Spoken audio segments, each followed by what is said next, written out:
नमस्कार दोस्तों, स्वागत है आप सभी का ऑनलाइन क्लासेज में। और अपन कक्षा 10 के सामाजिक विषय का पहला अध्याय स्वर्णिम भारत प्रारंभ से 1206 ईस्वी का अध्ययन कर रहे थे। और अपने टॉपिक चल रहा था मौर्य वंश। मौर्य वंश में अपन ने चंद्रगुप्त मौर्य जो मौर्य वंश के संस्थापक थे उनके बारे में अध्ययन कर लिया था, उनके पुत्र बिंदुसार के बारे में अध्ययन कर लिया था। और आज अपन बिंदुसार के पुत्र सम्राट अशोक के बारे में अध्ययन करेंगे। दोस्तों, जो सम्राट अशोक है उनका नाम विश्व के महानतम शासकों में गिना जाता है। सम्राट अशोक ने 273 ईसा पूर्व में बिंदुसार की इच्छा के विरुद्ध मगध पर अधिकार किया था। अब ये देखो, बिंदुसार की इच्छा के विरुद्ध मगध पर अधिकार कैसे किया कि जो बिंदुसार थे, बिंदुसार अपने बड़े पुत्र सुसीम को मगध का शासक बनाना चाहते थे। और जब बिंदुसार की मृत्यु हुई उस समय सुसीम तक्षशिला के शासक हुआ करते थे। तक्षशिला के उपराजा, जिन्हें उस समय कुमार कहा जाता था, तो तक्षशिला के कुमार हुआ करते थे। तक्षशिला जो अपना वर्तमान पाकिस्तान क्षेत्र है वहाँ पे पड़ता है तक्षशिला। मैंने आपको जब जनपद पढ़ाए थे तब पढ़ाया था कि गांधार की राजधानी, जो गांधार जनपद था उसकी राजधानी थी तक्षशिला, और वर्तमान पाकिस्तान क्षेत्र में पड़ता है ये क्षेत्र। तो उस समय सुसीम तक्षशिला के शासक हुआ करते थे। और जो सम्राट अशोक थे वो अवंती महाजनपद की जो राजधानी थी मध्य प्रदेश में उज्जैन के शासक हुआ करते थे। ठीक है, उज्जैन जो वर्तमान अपना मध्य प्रदेश क्षेत्र में पड़ता है उज्जैन। और सुसीम थे शासक कहाँ के? तक्षशिला के।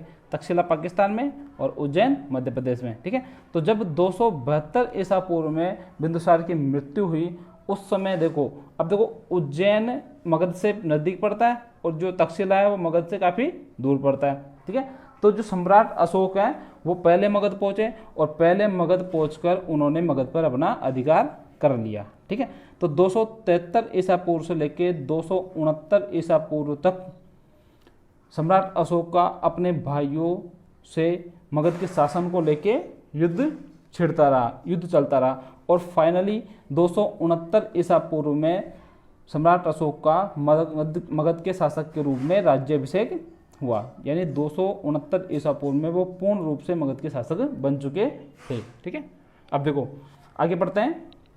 जो सम्राट अशोक है, मास्की व गुर्जरा अभिलेखों में सम्राट अशोक का नाम अशोक मिलता है। ठीक है, मास्क का नाम अशोक मिलता है। इनके अलावा अन्य अभिलेखों में उनका नाम देवनाम प्रिय तथा देवनाम प्रियदर्शी आदि मिलता है। इसका मतलब होता है देवों में प्रिय। ठीक है, अब देखो नेक्स्ट उनका विवाह, सम्राट अशोक का विवाह। सम्राट अशोक का विवाह हुआ था, पहला विवाह हुआ था विदिशा की राजकुमारी देवी से। विदिशा की राजकुमारी देवी से उनका पहला विवाह होता और इनसे राजकुमारी देवी से उनको एक पुत्री संघमित्रा और एक पुत्र महेंद्र प्राप्त हुआ। ठीक है, राजकुमारी देवी से उनको एक तो पुत्र हुआ महेंद्र और एक पुत्री हुई संघमित्रा। और ग्रंथों में देवी के अलावा उनकी एक और पत्नी का नाम मिलता है कौरव की। ठीक है, अब देखो जो सम्राट अशोक है उनके जीवन की महत्वपूर्ण घटना, इसके बाद उनके जीवन में एक महत्वपूर्ण परिवर्तन आया था और ये घटना थी कलिंग का युद्ध। उनके जीवन की सबसे महत्वपूर्ण घटना थी कलिंग का युद्ध। अपने राज्याभिषेक के 8वें वर्ष में उन्होंने 261 ईसा पूर्व में कलिंग पर आक्रमण किया था। ठीक है ना, सम्राट अशोक ने। अब देखो थोड़ा कलिंग का मैं आपको हिस्ट्री बता देता हूँ भाई उन्होंने कलिंग पर आक्रमण क्यों किया। ठीक है, तो नंद वंश मौर्य वंश से पहले जो मगध साम्राज्य था उस पर नंद वंश का शासन था। ठीक है, तो नंद वंश के जो शासक थे महापद्म नंद। कौन से? महापद्म नंद। महापद्म नंद ने मगध साम्राज्य का विस्तार किया था और इसी विस्तार के दौरान उन्होंने जो वर्तमान का अपना उड़ीसा राज्य है उस उड़ीसा राज्य में पड़ता है कलिंग राज्य, प्राचीन कलिंग राज्य उड़ीसा, वर्तमान के उड़ीसा क्षेत्र में पड़ता है। तो इस कलिंग राज्य को महापद्म नंद ने जीतकर मगध साम्राज्य में मिला लिया था। अब देखो जो महापद्म नंद के पुत्र हुए घनानंद, घनानंद के समय भी जो कलिंग राज्य था वह मगध का अंग रहा। और घनानंद के पश्चात मगध के शासक बने थे चंद्रगुप्त मौर्य। ठीक है ना, घनानंद को हरा के चंद्रगुप्त मौर्य ने शासन किया था मगध पर। तो चंद्रगुप्त मौर्य के समय भी जो कलिंग था वह मगध का अंग रहा। और चंद्रगुप्त मौर्य के जो पुत्र थे बिंदुसार, अब देखो बिंदुसार जो वो शासक थे मौर्य वंश के, तो उनके समय में उनके राज्य में बहुत सारे विद्रोह हुए थे और उन्हीं विद्रोह के तहत जो कलिंग राज्य था वह कलिंग राज्य ने स्वयं को मगध से अलग कर लिया था, स्वयं को मगध से स्वतंत्र घोषित कर लिया था। तो इसी कलिंग राज्य को वापस से सम्राट अशोक मगध साम्राज्य का अंग बनाने के लिए उन्होंने अपने राज्याभिषेक के 8वें वर्ष में यानी 261 ईसा पूर्व में कलिंग पर आक्रमण किया था। ठीक है, अब देखो जब उन्होंने कलिंग पर आक्रमण किया था उस समय कलिंग के शासक थे नंदराज। ठीक है, और इस युद्ध में लगभग 1 लाख लोगों की मृत्यु हुई थी और 1.5 लाख से भी अधिक लोग घायल हुए थे। और ये संपूर्ण जानकारी हमें प्राप्त होती है हाथी गुफा अभिलेख से। और जब उन्होंने इन 1 लाख लोगों की मृत्यु अपनी आंखों से देखी, उन्होंने सारा नरसंहार अपनी आंखों से देखा था और ये नरसंहार अपनी आंखों से देख के उनका हृदय परिवर्तित हो गया था और उन्होंने प्रण ले लिया था कि मैं अब अपने जीवन में कभी भी युद्ध नहीं करूंगा। और यही उनके जीवन का एक महत्वपूर्ण परिवर्तन था। ठीक है, तो कलिंग को जीतने के पश्चात सम्राट अशोक ने जो कलिंग की राजधानी बनाई वो धौली या तोसाली। ठीक है, कलिंग की राजधानी कौन सी थी? धौली या तोसाली। कलिंग को विजय करने के पश्चात कलिंग की राजधानी बनाई गई धौली या तोसाली। और देखो युद्ध के पश्चात उनके जीवन में कौन कौन से महत्वपूर्ण परिवर्तन आए वो देखते हैं। हाँ, सबसे पहले देखो कवि कल्याण का एक ग्रंथ है राजतरंगिणी। कवि कल्याण का ग्रंथ है राजतरंगिणी। उस ग्रंथ के अनुसार जो सम्राट अशोक थे वह स्टार्टिंग में यानी शुरुआत में शैव धर्म के अनुयायी हुआ करते थे। ठीक है ना, कवि कल्याण के ग्रंथ राजतरंगिणी के अनुसार सम्राट अशोक युद्ध से पहले शैव धर्म के अनुयायी थे और युद्ध के पश्चात उन्होंने जो शर्मण निग्रोध और उपगुप्त, ये इनके गुरु हैं बौद्ध गुरु, शर्मण निग्रोध और उपगुप्त, इन दोनों के प्रभाव में आके इन्होंने बौद्ध धर्म ग्रहण कर लिया था। देखो कवि कल्याण की राजतरंगिणी के अनुसार पहले शैव धर्म के अनुयायी और बाद में कलिंग के युद्ध के पश्चात इन्होंने बौद्ध धर्म ग्रहण किया। किसके प्रभाव में आके? शर्मण निग्रोध और उपगुप्त के प्रभाव में आके। और इन दोनों के अलावा इनके एक और बौद्ध गुरु हुआ करते थे मोगलीपुत्र तिस। ठीक है, मोगलीपुत्र तिस। तो मोगलीपुत्र तिस का भी जो सम्राट अशोक थे उन पर काफी प्रभाव रहा। इनके बौद्ध गुरु मोगलीपुत्र तिस का भी सम्राट अशोक पर काफी ज्यादा प्रभाव रहा। ये पहला परिवर्तन। दूसरा देखो अहिंसा का पालन। मैंने आपको बताया था कि जो कलिंग का युद्ध हुआ था तो कलिंग के युद्ध के पश्चात उन्होंने शस्त्र त्याग दिया था और प्रण ले लिया था कि मैं अपने जीवन में कभी युद्ध नहीं करूंगा। ठीक है ना, तो अहिंसा का उन्होंने पालन किया।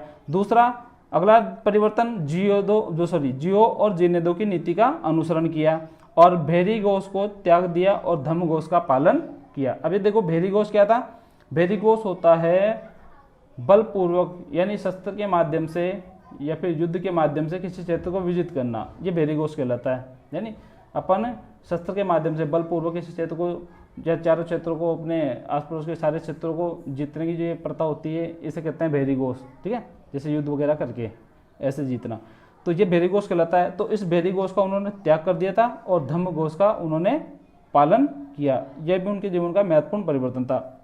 अब देखो सम्राट अशोक ने अपने शासनकाल में बाराबार की पहाड़ियाँ, ये बाराबार की पहाड़ियाँ पड़ती है अपने वर्तमान में जो बिहार राज्य के गया जिले के क्षेत्र में पड़ती है बाराबार की पहाड़ियाँ। तो बाराबार की पहाड़ियों में उन्होंने आजीविकों के लिए 4 गुफाओं का निर्माण करवाया था। आजीविकों के लिए कितनी? 4 गुफाओं का निर्माण करवाया था। वो 4 गुफाएं कौन कौन सी थी? सुदामा, चापार, विष्णु झोपड़ी और कर्ण। ठीक है ना, सुदामा, चापार, विष्णु झोपड़ी, कर्ण। बाराबार की पहाड़ियों में आजीविकों के लिए सम्राट अशोक ने 4 गुफाओं का निर्माण करवाया, सुदामा, चापार, विष्णु झोपड़ी और कर्ण। ठीक है, अब देखो बौद्ध धर्म ग्रहण करने के पश्चात सम्राट अशोक अपने राज्याभिषेक के 10वें वर्ष में उन्होंने बोध गया की यात्रा की और अपने राज्याभिषेक के 20वें वर्ष में उन्होंने लुम्बिनी यानी कपिलवस्तु की यात्रा की। देखो बौद्ध धर्म स्वीकार किया। अब बौद्ध धर्म के पश्चात ये अधिकतर क्षेत्रों में जो ये यात्राओं पे धम्म यात्राओं पे जाया करते थे और वहाँ पे जाके धम्म का प्रचार किया करते थे, बौद्ध धर्म का प्रचार प्रसार किया करते थे। तो उसी यात्रा के तहत उन्होंने अपने राज्याभिषेक के 10वें वर्ष में बोध गया की यात्रा की थी और राज्याभिषेक के 20वें वर्ष में लुम्बिनी वन की यात्रा की थी। ठीक है, बोध गया ये वही क्षेत्र है जहाँ पे भगवान बुद्ध को कैवल्य ज्ञान की प्राप्ति हुई थी। और जो लुम्बिनी वन है, ठीक है, कपिलवस्तु, वहां पे उन्होंने राजवंश के 20वें वर्ष में यात्रा की थी। तो रुम्मदेई अभिलेख के अनुसार, रुम्मदेई अभिलेख के अनुसार हमें एक जानकारी प्राप्त होती है कि जब उन्होंने लुम्बिनी वन की यात्रा की थी तो वहां पर जब वो गए थे तो वहां से उन्होंने भूमिकर था 1/6, उस 1/6 को घटाकर उन्होंने भूमिकर कर दिया था 1/8।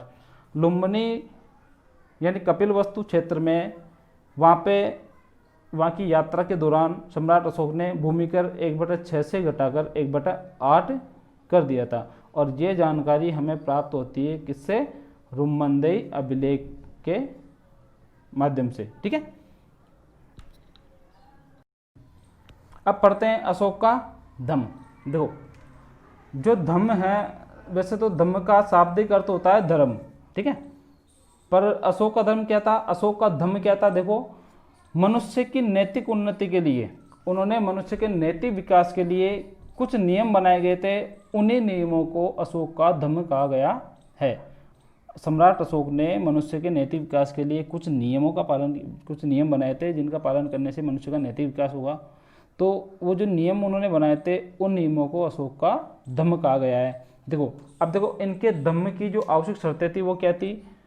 सबसे पहली शर्त साधु स्वभाव का होना, यानी मनुष्य का स्वभाव साधु की तरह होना चाहिए, मनुष्य बिल्कुल पाप रहित होना चाहिए, उसकी वाणी में मधुरता होनी चाहिए, दया की भावना रखना चाहिए, दानशीलता की भावना रखना चाहिए, प्राणीवध नहीं करना चाहिए, माता पिता व गुरुजनों का आदर करना चाहिए, ब्राह्मणों श्रमणों आदि को दान देना चाहिए। ये आदि सभी उसके धम्म की आवश्यक शर्तें थी। नेक्स्ट देखो धम्म यात्रा। अब देखो, जो सम्राट अशोक थे, अशोक से पहले के जो शासक हुए वो विहार यात्राएं किया करते थे। कौन सी यात्रा? विहार यात्राएं, जिसमें वो लोग ऐसे वन में जंगल में जाया करते थे, शिकार वगैरह ऐसा कुछ किया करते थे, तो वो विहार यात्राएं कहलाती थी। तो सम्राट अशोक ने उन विहार यात्राओं का त्याग किया और उसकी जगह धम्म यात्राएं शुरू की। ठीक है ना। तो देखो, धम्म यात्रा में क्या किया जाता था? जो बौद्ध स्थान है उनकी यात्रा की जाती थी, ब्राह्मणों को, श्रमणों को, वृद्धों को आदि को स्वर्ण दान दिया जाता था, और इनके अलावा बहुत सारे लोक कल्याणकारी कार्य किए जाते थे। ठीक है, ये थी इनकी धम्म यात्रा। अब देखो नेक्स्ट है अनुसंधान। जो सम्राट अशोक है वो प्रति 5 वर्ष यानी प्रत्येक 5 वर्ष पश्चात अपने राज्य के जो कर्मचारी होते थे, जो रज्जुक होते थे, उनको प्रत्येक 5 वर्ष में बौद्ध धर्म के प्रचार प्रसार के लिए बाहर भेजा करते थे, और इसी को अभिलेखों में अनुसंधान कहा गया है। सम्राट अशोक प्रत्येक 5 वर्ष में अपने कर्मचारियों को, अपने रज्जुकों को आदि को बौद्ध धर्म के प्रचार प्रसार के लिए भेजा करते थे, और इसी कार्य को अभिलेखों में क्या कहा गया है? अनुसंधान। ठीक है। अब देखो नेक्स्ट, अपने राज्याभिषेक के 14वें वर्ष में सम्राट अशोक ने अपने राज्याभिषेक के 14वें वर्ष में एक पद की नियुक्ति की थी, धम्म महामात्र। ठीक है, राज्याभिषेक के 14वें वर्ष में उन्होंने धम्म महामात्र की नियुक्ति की थी। और ये देखो धम्म महामात्र, इसके कार्य क्या होते थे? धम्म महामात्र का कार्य देखो, प्रमुख कार्य धर्म का प्रचार करना, कल्याणकारी कार्य करना, लोगों को दानशीलता के लिए प्रोत्साहित करना, कारावास से कैदियों को मुक्त कराना, ये आदि सभी धम्म महामात्र के प्रमुख कार्य हुआ करते थे। अब देखो नेक्स्ट, अशोक के अभिलेख। ठीक है ना। हाँ, अभिलेख। अशोक प्रथम शासक हुए जिन्होंने अभिलेखों के माध्यम से प्रजा को संबोधित किया। देखो, सम्राट अशोक पहले शासक थे, ऐसे इतिहास के पहले ऐसे शासक हुए जिन्होंने अभिलेखों के माध्यम से लोगों तक अपनी बात पहुंचाई। अभिलेखों के माध्यम से, अब यानी अपनी बात को, अपने नियमों को, राज्य की नीति के जो राज्य के नियम थे उनको अभिलेखों में उत्कीर्ण करवा के लोगों तक अपनी बात को पहुंचाया। ठीक है ना।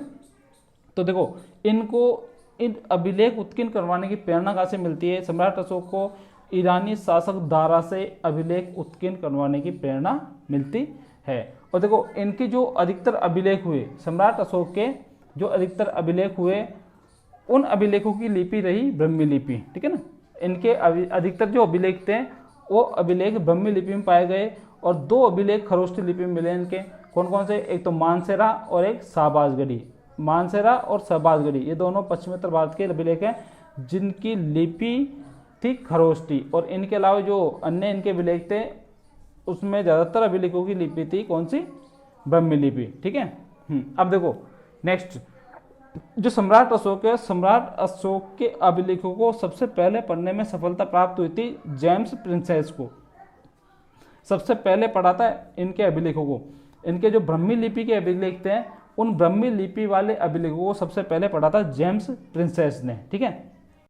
अब नेक्स्ट देखो, अशोक से प्रभावित होकर श्रीलंका के शासक थे तिस, उन्होंने देवनाम प्रिय की उपाधि धारण की थी। ठीक है ना, श्रीलंका के शासक थे तिस, उन्होंने अशोक से प्रभावित होकर कौन सी उपाधि धारण की, देवनाम प्रिय की उपाधि। और सम्राट अशोक ने अपने पुत्र महेंद्र को बौद्ध धर्म के प्रचार प्रसार के लिए श्रीलंका भेजा था। ठीक है। और 40 वर्ष शासन करने के पश्चात मगध पर 40 वर्ष शासन करने के पश्चात 232 ईसा पूर्व में सम्राट अशोक की मृत्यु हो जाती है। ठीक है। इसी के साथ अपना जो आज का टॉपिक था तो वो समाप्त होता है। देखो आज का जो टॉपिक है वो वैसे काफ़ी बड़ा है और थोड़ा टफ भी है, तो आप लोग इस वीडियो को 2-4 बार देखो तो ये जो आज का टॉपिक है काफ़ी आसानी से आपको याद हो जाएगा। ठीक है। Okay bye.